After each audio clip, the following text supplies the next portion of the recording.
When I pulled into my driveway after 7 years away, there it was, a bright red. For sale by HOA. Sign planted dead center in my gravel like a grave marker. A woman stood next to it waving papers like eviction orders and screaming, "This is my street." That was the moment I knew this wasn't confusion. It was war. Back in 2017, I bought that small cedar cabin in Pine Ridge, Colorado, 3 acres of quiet woods and a creek that sang through the back property. It was rough, yeah. The porch sagged, the windows whistled in the wind, but it was mine. Then life hit hard. My mom's memory started slipping, and before I knew it, years disappeared inside hospitals in Kansas. When she passed, I buried her with our old photo albums, found the cabin key in a drawer, and told myself it was time to go home. That October drive up Highway 24 felt like rewinding my life. The same barns, the same cracked Coca-Cola sign, the forest golden green under mountain sunlight. But when I reached Pine Ridge, something felt wrong. The silence was heavy, like the valley was holding its breath. My neighbor, Mrs. Henderson, the cookie-baking gossip queen, had her curtains closed tight. And my cabin. It looked too perfect. Grass trimmed new gravel, even the mailbox freshly painted white. Someone had been here a lot. Inside smelled like bleach and cigarette smoke. The furniture was covered with sheets, but not dusty enough for 7 years. There were fresh boot prints in the porch, dust women's size, recent. My chest tightened. By morning, the for sale sign was standing in my driveway like a declaration of ownership. Then came her, Victoria Peaton. Mid-40s, brown helmet hair, lacquered stiff white polo with Pine Ridge HOA stitched in neat blue letters. She marched up my porch steps, holding a clipboard like a sword. "Are you the owner of this property?" she demanded, as if I'd just broken into my own home. When I told her yes, she went scarlet. This property's been abandoned for years. Under HOA rules, it's a community concern. She waved a violation notice in my face, sharp toner smell, fresh ink. We've been maintaining it at our expense. The board voted unanimously to recoup costs through sale. I showed her my deed, complete with county seal. She laughed, a cold, superior sound that made my stomach twist. "Deeds don't outrank community agreements, dear. Pine Ridge is under HOA jurisdiction now." She snapped her clipboard shut. "You have 24 hours to arrange voluntary compliance." As she turned away, I noticed the black SUV idling by my mailbox. Tinted windows, engine running. When I looked closer, it rolled away no plate. I remember thinking, this isn't about weeds or paint. This is intimidation.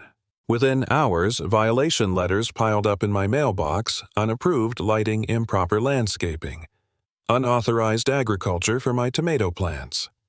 A drone buzzed my roof with HOA surveillance painted on its side. When I swatted it with a pine cone, they fined me for aggressive behavior toward monitoring equipment.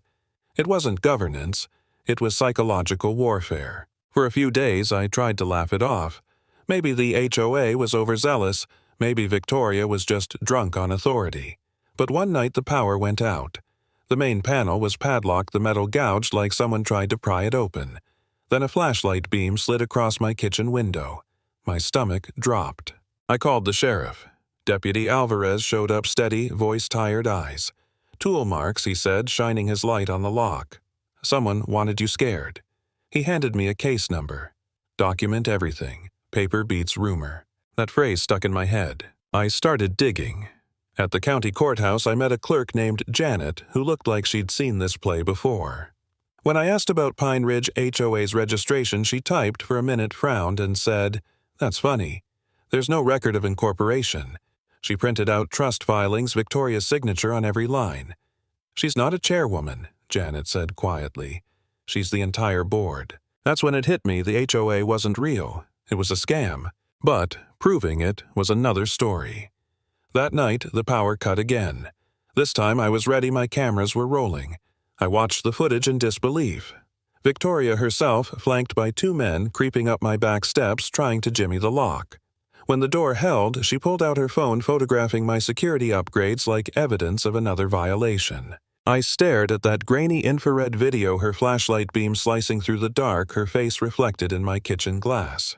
She'd literally caught herself committing a crime. Still, I was exhausted. 7 years of caregiving had drained me, and now this woman was tearing apart the one place I had left.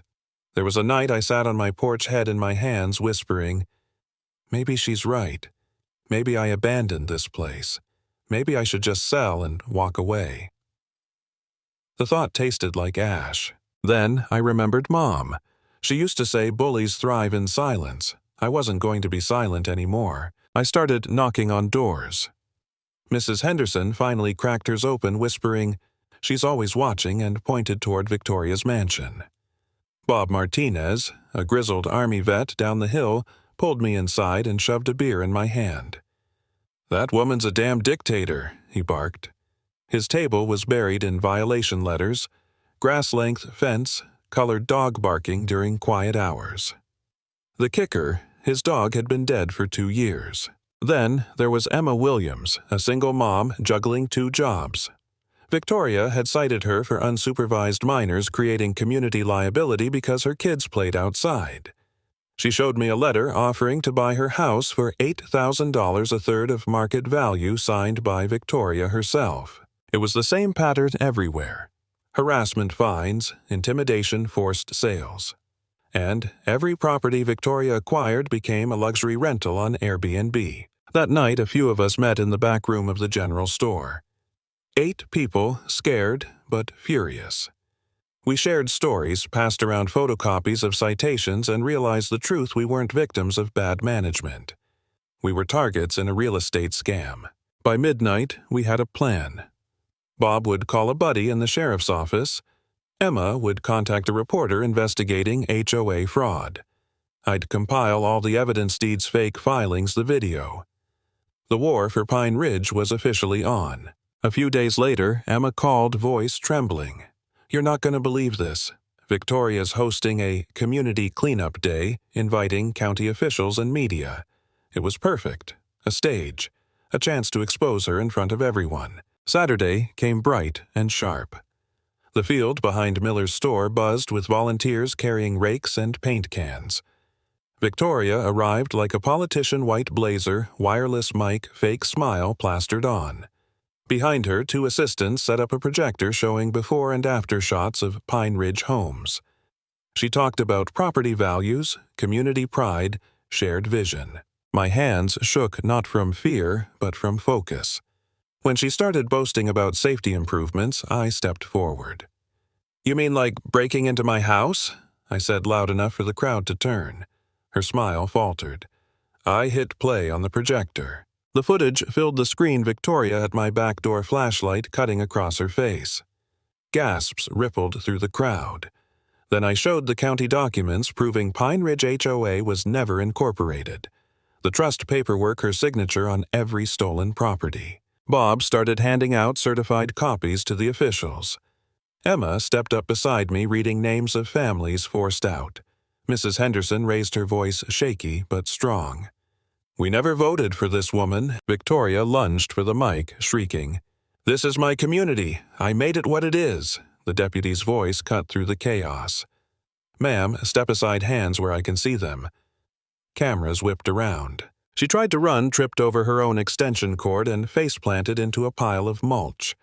The crowd erupted, not in cheers but in release. 3 years of fear breaking like a dam. Victoria kept shouting even as Alvarez read her rights. Do you know who my cousin is? I deserve compensation. Every word was caught on camera, live-streamed by the reporter. Fraud, extortion, conspiracy.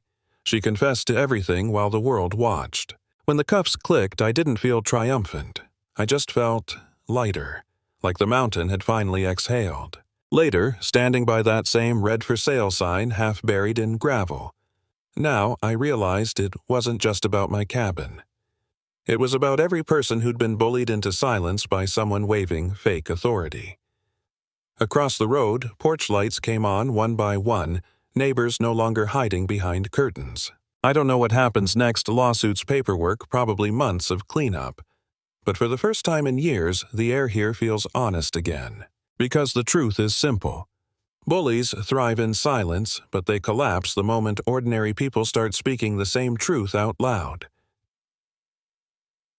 Idiot.